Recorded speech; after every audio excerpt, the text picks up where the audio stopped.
Hello மக்களே, good afternoon. நேற்று போட்ட வீடியோவுக்கு நல்லா சப்போர்ட் கொடுத்தீங்க. ரொம்ப தேங்க்ஸ். நேற்று பார்த்த கதையோட கண்டினியூஷன் இன்றைக்கி பார்க்கலாங்களா? என்னோட மதிய வீட்டு வேலையோட அந்த கதையோட கண்டினியூஷனும் சேர்ந்து பார்க்கலாம் வாங்க. நேற்று எதோட முடித்தோம்? ரமேஷ் வந்து அவங்க ஒய்ஃபோட சண்டை போட்டாங்க. உன்னால தான் நான் இப்படி இருக்கேன், இல்லைனா நானும் சுரேஷ் மாதிரி பெரிய பிஸ்னஸ் மேனாக இருப்பேன், நீ சொன்ன பேச்சை கேட்டு தான் நான் இப்படி ஆயிட்டேன் அப்படின்னு சண்டை போட்டாருன்னு சொன்னோம் இல்லைங்களா? அதுக்கப்புறமா அவர் என்ன பண்ணார், நானும் மாடு வாங்கி பிஸ்னஸ் பண்ணி அவனை மாதிரி நானும் பெரிய பிஸ்னஸ் மேன் ஆகிறேன்னு சொல்லிட்டு அவரோட பண்ணையில் போய் பார்த்து அவர் என்னென்னலாம் பண்ணுறாரு, மாட்டுக்கு என்னென்னலாம் செய்கிறாரு, எப்படி வந்து பிஸ்னஸை டெவலப் பண்ணாருன்னு பார்த்துட்டு அவங்களும் மாடு வாங்குறாங்க. யார்? நம்ம ரமேஷும் வந்து மாடு வாங்குறாங்க. பால் கறந்து ஊற்றிட்டுருக்காங்க. ஓரளவுக்கு ஓகேவாக போயிட்டுருக்கு. திடீர்னு ஒரு நாள் வந்து அவங்க நினச்ச மாதிரியே அந்த மாடு வந்து உடம்பு சரியில்லாமல் போய் இறந்துருது. அதை பார்த்த ரமேஷுக்கு ரொம்ப ரொம்ப கவலைப்படுறான், ரொம்ப கஷ்டப்படுறாரு அவர் அதை பார்த்துட்டு. அவங்க ஒய்ஃப் இருந்துட்டு, இதுக்கு தான் நான் சொன்னேன், நீ இந்த மாதிரி தெரியாத வேலையெல்லாம் பண்ணாத அப்படின்னு. நான் சொன்னால் எங்கே கேட்குற, திரும்ப நீ கூலி வேலைக்கு போ, தேவையில்லாத வேலை பார்க்காத அப்படின்னு சொல்லி சொல்கிறாங்க, ரமேஷ்கிட்ட சொல்கிறாங்க. ரமேஷ் வந்து இல்லை அதெல்லாம் முடியாது, நான் பிஸ்னஸ் தான் பண்ணுவேன் அப்படின்னு சொல்லிட்டு பண்ணுறாரு. ஓகே, சுரேஷை போய் பார்க்கலான்னு சொல்லிட்டு சுரேஷோட வீட்டுக்கு போகிறாங்க. அப்புறம் அவர் மாடு மட்டும் பிஸ்னஸ் பண்ணல, விவசாயமும் பண்ணுறாருல, அதை போய் பார்க்குறாங்க. விவசாயம்லாம் நல்லா போயிட்டுருக்கு, நானும் வந்து விவசாயம் பண்ணலான் இருக்கேன் அப்படின்னு சொல்லிட்டு அவர்கிட்ட இருக்கிற கொஞ்ச நிலத்துல பயிர் பண்ணுறாரு. ஆனால் டெய்லியும் போய் சுரேஷோட தோட்டத்தில் போயிட்டு அவர் என்னென்னலாம் பண்ணுறாரு, அவர் தண்ணி விட்டால் இவரும் தண்ணி விடுவார், அவர் வந்து பயிருக்கு மருந்து வச்சாருன்னா இவரும் வைப்பார், அவர் களை எடுத்தால் இவரும் களை எடுக்கிறாரு. இதே மாதிரி அவர் என்னென்னலாம் பண்ணுறாரோ அப்படியே காப்பி பண்ணி இவரும் பண்ண ஆரம்பிக்கிறாரு.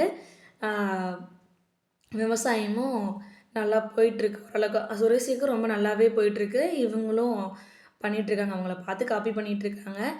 அப்புறமா கொஞ்ச நாள் கழித்து அறுவடை நடக்குது. சுரேஷோட தோட்டத்தில் நல்ல அறுவடை, நல்ல மகசூல் தருது.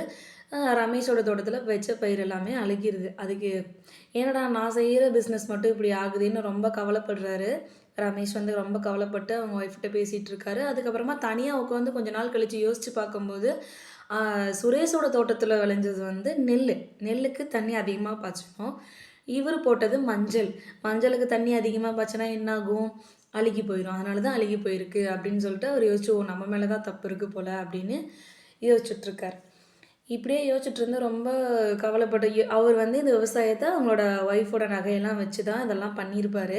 அவங்க ஒய்ஃப் இருக்கிற நகையெல்லாம் இப்படி வேஸ்ட் பண்ணிட்டே, நான் தான் சொன்னல உனக்கு வராதுன்னு, ஏன் இப்படி பண்ண அப்படின்னு சொல்லி ரொம்ப கோவப்படுறாங்க. 2 பேரும் சேர்ந்து சண்டை போட்டுக்கிறாங்க.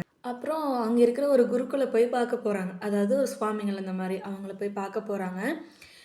சாமி, நான் இந்த மாதிரி தொடர்ந்து பிஸ்னஸ் பண்ணேன், மாட்டு வியாபாரம் பண்ணேன், அதுவும் பல போச்சு, மாடு இறந்து போச்சு. அதுக்கப்புறமா நான் விவசாயம் பண்ணேன், அதுவும் எனக்கு கை கொடுக்கல. ஆனால் நான் விடாமுயற்சியோடு தான் உழைக்கிறேன், எல்லாமே தெரிஞ்சுக்கிட்டு அதுக்கான வேலையை நான் கரெக்டாக தான் பண்ணுறேன். என்னோடய பிஸ்னஸ் ஏன் நல்லா வரல, ஏன் நான் இப்படி என்னோடய பிஸ்னஸில் வந்து என்னால் ஜெயிக்க முடியல, நான் ஏன் திரும்பவும் ஜீரோக்கே போகிறேன் அப்படின்னு சொல்லி கேட்குறாங்க குருக்கள்கிட்ட. குருக்கள் வந்து அதுக்கு நான் உனக்கு ஒரு கதை சொல்கிறேன், அதுக்கப்புறமா ஏன் உனக்கு இப்படி நடந்துச்சுன்னு உனக்கே தெரிஞ்சிடும், நீ ஏன் யோசிப்ப அப்படின்னு சொல்லி சொல்கிறாரு. அவர் என்ன கதை சொல்கிறாருன்னா, ஒரு ஊரில் ஒரு ராஜா இருக்கார்.